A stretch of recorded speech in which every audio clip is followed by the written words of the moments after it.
Alhamdulillah, Alhamdulillah Rabbil Alameen. I'm setting up some stuff in my office here just so I could tell you this story. Something happened. You know what happened? Whenever you have somebody come into Islam or leave their religion or convert to whatever, and they start asking questions, sometimes the answer shocks them so much that they may go back to their religion, or they might come back to faith, or they might, like if somebody becomes agnostic or atheist, or they leave faith altogether because of some of the questions they had, they didn't get the answers.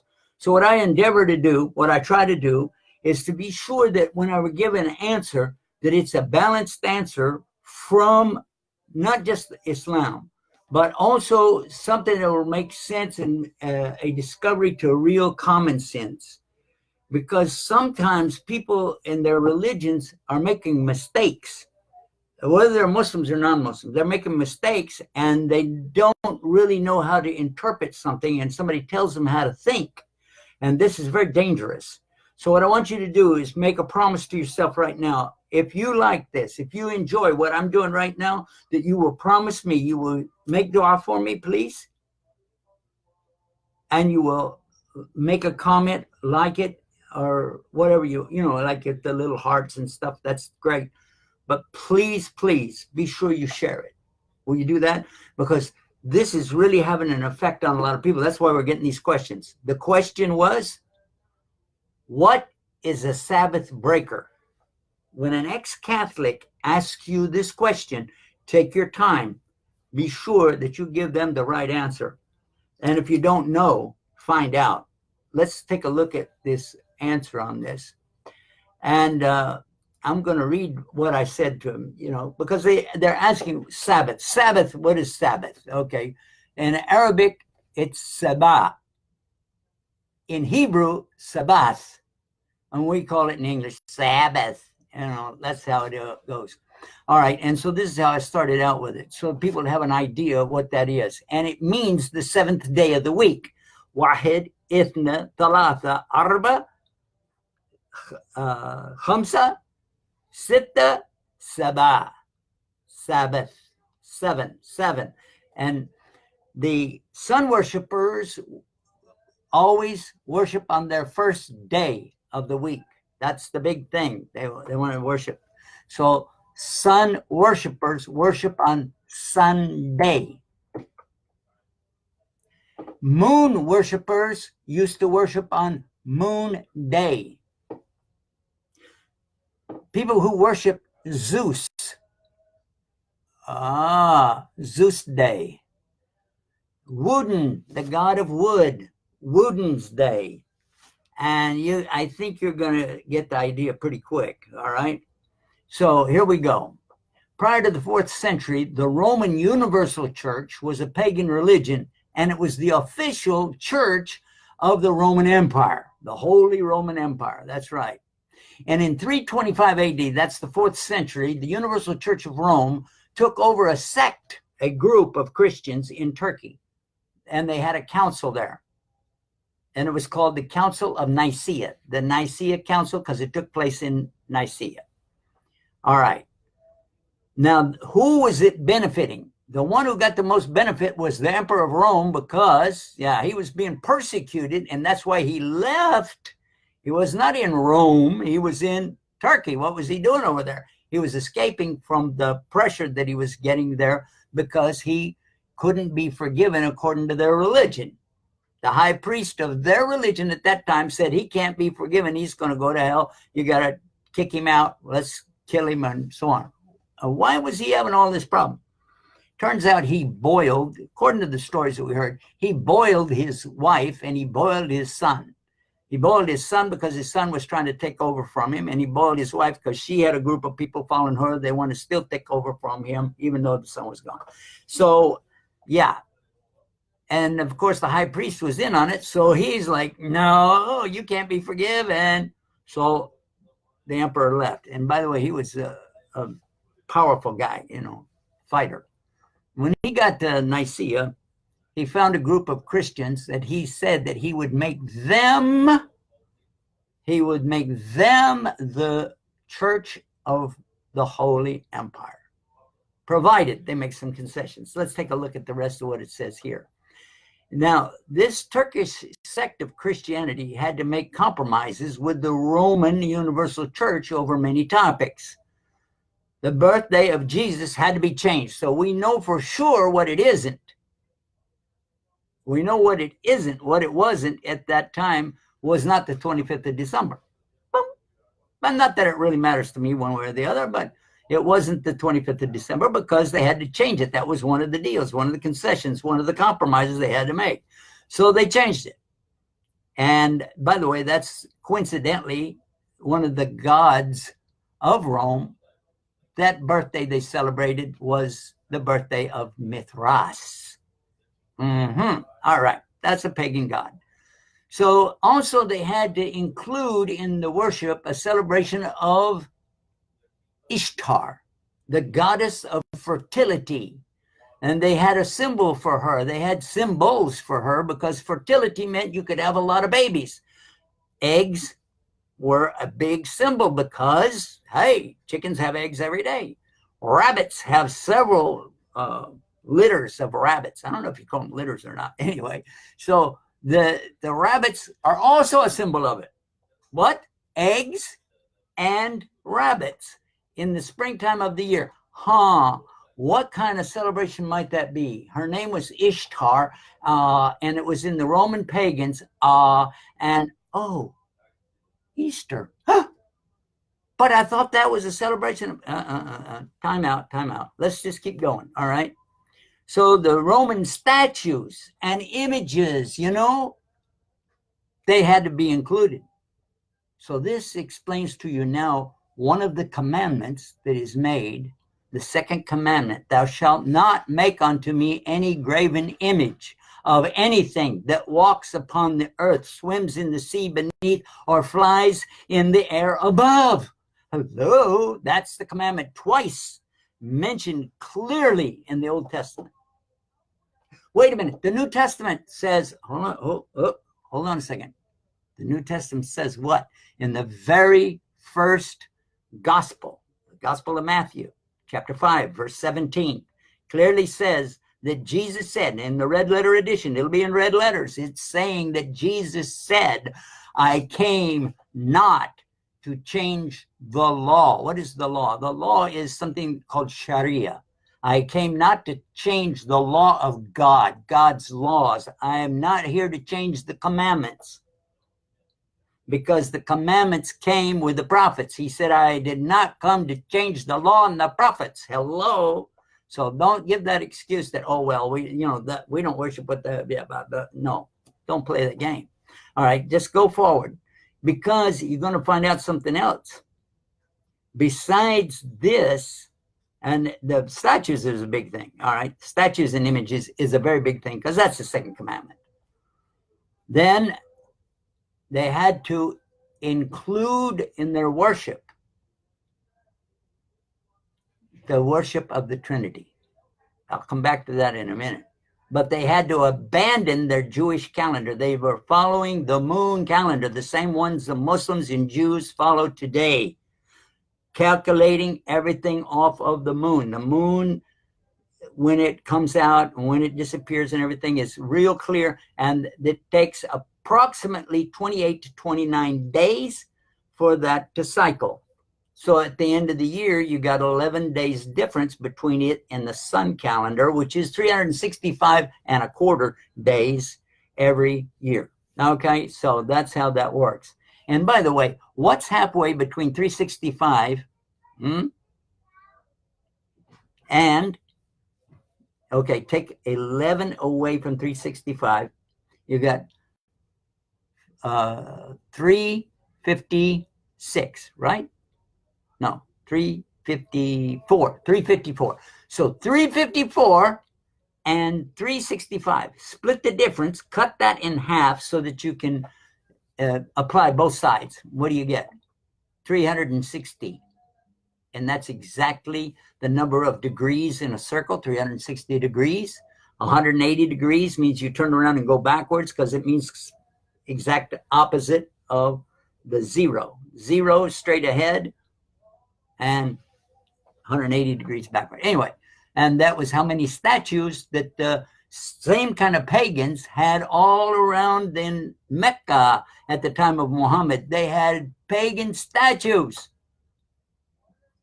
But Islam came to destroy that and fulfill the second commandment. Oh, and plus, let's keep reading. So they had to give up the sun worshippers. They had to include the sun worshippers calendar, which was known as the calendar of Julius Caesar. And the month of July had been stuck in there over 350 years prior to that because of Julius, and he wanted the most days of the whole year, which is 31. Yay for him. And he gets his month named after him. Augustus, the Emperor Augustus, he wanted to get the same thing, but it was already taken. And at that time, the next month, the 8th month that they had, Octus, they had to change that to his name and add a day to it. So it would be at least 31 days. You know how they did it? Yeah. They took another day away from February. That's why February only has 28 days, except leap year, and it still doesn't have 30. It only gets 29. Yeah, playing with these calendars. Yeah, whatever. So that brings you up to date to that point. Okay. They had to change the universal day of worship. Okay. Everywhere that the Holy Roman Empire conquered, they made sure that if you wanted to be a full Roman citizen, you had to join the church and follow the worship of the emperor. You can keep your other gods. That's not a problem. But you must acknowledge that the supreme worship of all is whatever the emperor said it is. And at the time of this takeover of a sect of Christianity, who do you think was the emperor then? We've been talking about him. His name was Constantine, and they had to change a city to his name as well. The city of Byzantium had to become Constantinople, which later, when the Muslims took over, it became what? Istanbul. Whoa, this is not in the article, but I'll just tell you, when I was there the first time in Turkey, and I went up to the minaret, they took me around. I got to go up in the place, the highest place where they called the Adhan from, because they were doing construction at that time, about almost 20 years ago. Anyway, and while we were up there, the Imam was telling me the full story. He said it was not Istanbul, it was Islambul. And Bul means very Islam, because in any direction you would look from there, you would see Islam now. You wouldn't see false worship anymore. It would be all the worship for Almighty God. Islambul. But anyway, let's go back to Constantine. Not that I like the guy that much, but still, we're telling a story here.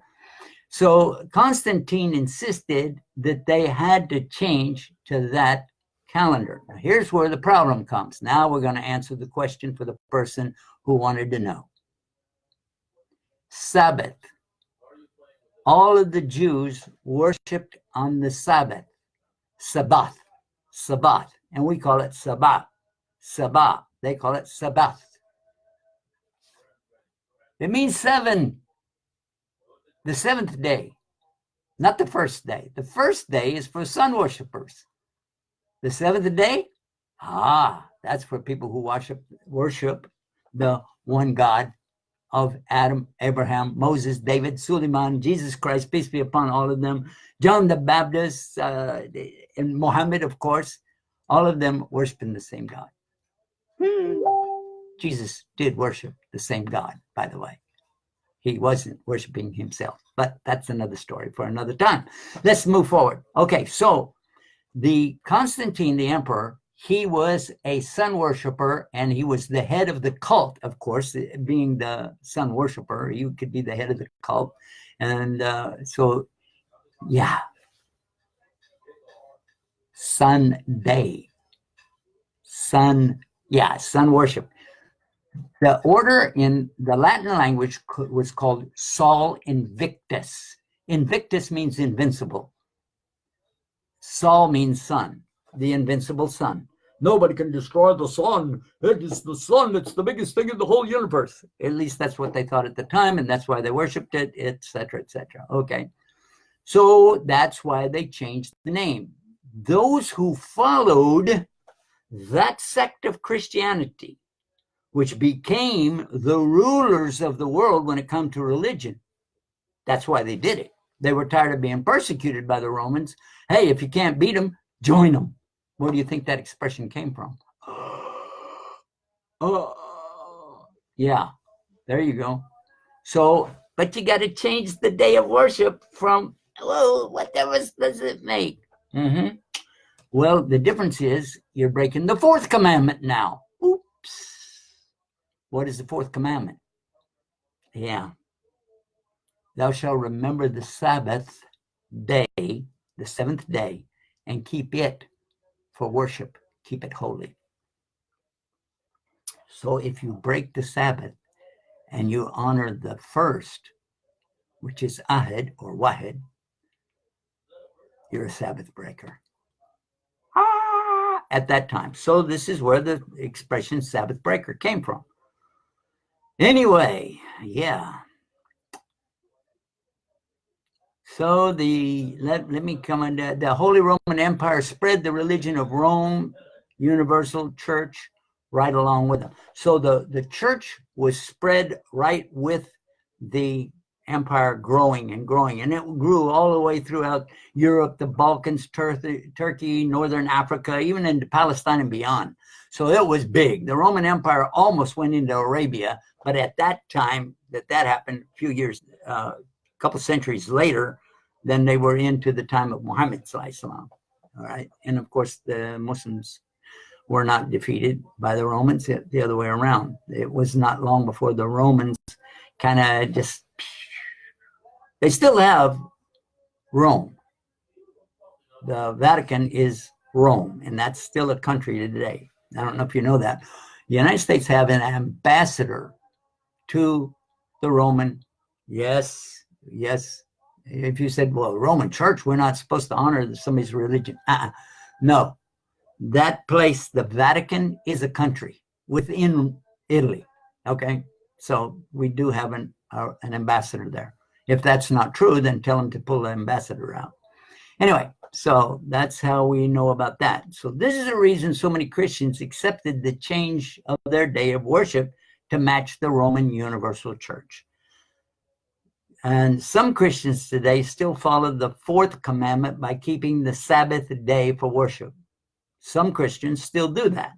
For instance, the Seventh-day Adventists and, of course, the followers of Judaism, which is Jews, they still honor the seventh day, and they are not going to change. Now, anything official in the Roman Empire had to be in the official language, which was Latin. By the way, do you know how to say universal in Latin? Catholic. It was always called the Roman Catholic Church, even before 325 AD. Some of the priests that I've talked to have tried to explain that away by saying, no, you're wrong. We always had this, we had that. Okay, you had priests. I know you had priests. You had a pope. Yes, you had popes. But you weren't connected with Christianity until Constantine. They say he accepted Islam. I'm going to ask you, you do the thinking here. This is your brain. Okay, this is your brain. Use your brain. Which of the two religions got changed? So did he convert to that Christian sect religion, or did they convert over to his? What does Sabbath mean? I'm sorry, I can't hear you. Maybe you will type it for me, guys. Hello? Did I lose everybody on that? If you don't share this, you don't care. Seriously. If you put this out, you know how many people have come to the faith The real faith of believing in the real one God of the Old Testament, the God of Adam, Abraham, David, Moses, Solomon, John the Baptist, Yahya, Isa, Ibn Maryam, Jesus, the son of Mary. How many people, when they find out what really happened, and I don't need the Catholic people to convert. I don't need that. I'm sorry. You might think I'm pushing for that. Nope. I'm saying at least stay a Catholic. At least stay a Catholic. Don't give up altogether. Don't believe there's no God just because you found problems with your religion. The same is for Muslims. Don't give up believing on God just because some people come along and say, oh, this says this and that says that. They're talking about English, okay? And they don't know what they're talking about. The same thing happened to the Bible when these people played with it. And then later, in the 17th century, which was 1,300 years later, people were trying to take the Latin and the Greek and bring it to the English language. It had already been changed to satisfy Constantine, and now it had to be changed again to satisfy the people of England. No, not the people, the royalty of England. Because if they didn't like it, 100 years before the Bible was translated, the Bible was translated in 1611. In 1511, hold on. William Tinsdale translated the Bible to English. The reason they don't use it is because it was on his chest when they burned him at the stake for translating it. You want to talk about religious persecution? Muslims, we know that there's persecution going on today, but it does not compare to what the Christians went through, the Romans attacking them, killing them, raping them, doing so many things, and used them for entertainment. Used them for entertainment and propagated their stuff and bring them people they filled up their auditoriums. They filled up these huge, giant places that bigger than a football field area, just so that they could watch them slaughter human beings. And they justify it by saying, well, these people don't believe what we believe, so they must be terrorists. No, that wasn't what they called them. But anyway. So what I'm getting at is this. Guys, don't leave your faith. Check everything out. Hang on to what you got. There really is a God. He really does want some things from us. You need to ask him. Now I'm going to show you something. We talked about this. You know what this is? This is your brain. Okay, I don't want you to stop using it, but I want you to use this with the brain. Can you do that? The heart, the brain. Together, ready? In your heart, use your brain. In your heart, say this. God, guide me. There you go. And be sincere when you do it. That's what I did almost 30 years ago. And here I am.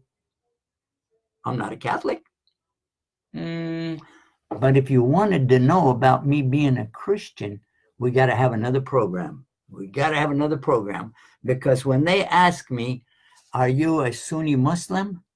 I actually said, I'm not that. I'm a... Stay tuned tomorrow night and ask me the question, what kind of Muslim are you? Okay? Will you do that? See you tomorrow night. Be sure you share this. I want to get, especially the people that are making fun of me, I want you to tell them, come on over. Yeah, you're going to hear him say something weird, right? Got it? Share. Okay. I don't want to leave you without dua. Rabbana atina fi dunya hasan wa fil akhirati hasan wa qina adhaban nar. Allah, we're asking you to give us good in this life, good in the next life, and save us from any of the punishment of hellfire. Ameen, Ya Rab. And guide us all, and guide our enemies. Guide our friends, guide our family, and guide our enemies. Because if you are guiding them, and we still got a problem with them, then we need more guidance too. So give all of us guidance so that we can live together in peace and harmony, love, and above all, in a service to you, Almighty God. Amen. Amen. Amen. If you said Amen, publish it right now. Just type in Amen and let me see it. Let me see it right now. Put it in there and then share, share, share. You got that? What are you going to do? Okay, you're going to make dua. All right. You're going to make a comment and then you're going to share. Well, what are you sitting there for? Share it. Assalamu alaikum. See you tomorrow night.